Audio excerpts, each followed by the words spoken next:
کیا آپ کو لگتا ہے کہ لوگ آپ کی عزت نہیں کرتے؟ کیا ہر جگہ آپ کو رسوائی اور بے عزتی کا سامنا کرنا پڑتا ہے؟ کیا آپ کے بولنے پر لوگ اعتبار نہیں کرتے؟ کیا آپ کی چھپی ہوئی کوئی ایسی عادت ہے جو آپ کو تباہ کر رہی ہے؟ حضرت علی رضی اللہ عنہ نے ایسی 3 عادتوں کی نشاندہی فرمائی جو انسان کو ذلیل اور رسوا کر دیتی ہے۔ حضرت علی رضی اللہ عنہ کا فرمان ہے، جس انسان میں یہ 3 باتیں پائی جائے وہ ذلت اور رسوائی کا شکار ہوتا ہے۔ پہلی عادت، جھوٹ بولنا۔ جھوٹ ایک ایسی بیماری ہے جو انسان کے کردار کو دیمک کی طرح چاٹ جاتی ہے۔ ایسا شخص اگر سچ بھی بولے تب بھی اس پر یقین نہیں کیا جاتا، لوگ اس سے دور بھاگتے ہیں اور اللہ کی رحمت بھی اس سے دور ہو جاتی ہے۔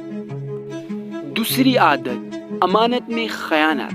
جو شخص امانت میں خیانت کرتا ہے وہ نہ صرف بندوں کے دل سے گرتا ہے بلکہ اللہ کے نزدیک بھی ناپسندیدہ ہو جاتا ہے۔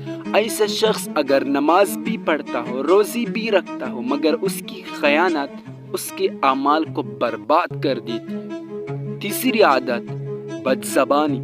زبان سے نکلی ہوئی الفاظ تیر کی طرح ہوتے ہیں جو دوسروں کے دلوں کو زخمی کر دیتے ہیں۔ جو انسان ہر وقت دوسروں کو گالی دیتا ہے، طعنہ دیتا ہے یا تکلیف دہ باتیں کرتا ہے وہ خود اپنی عزت کو پامال کر دیتا ہے۔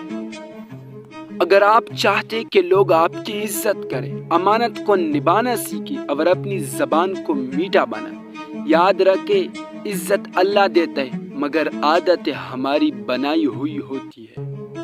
اگر آپ کو یہ ویڈیو دل پر لگی ہے تو آج ہی اپنی ان عادتوں پر نظر ڈالیں اور ایسی مزید سبق آموز ویڈیو کے لیے ہمارے چینل کو سبسکرائب کریں۔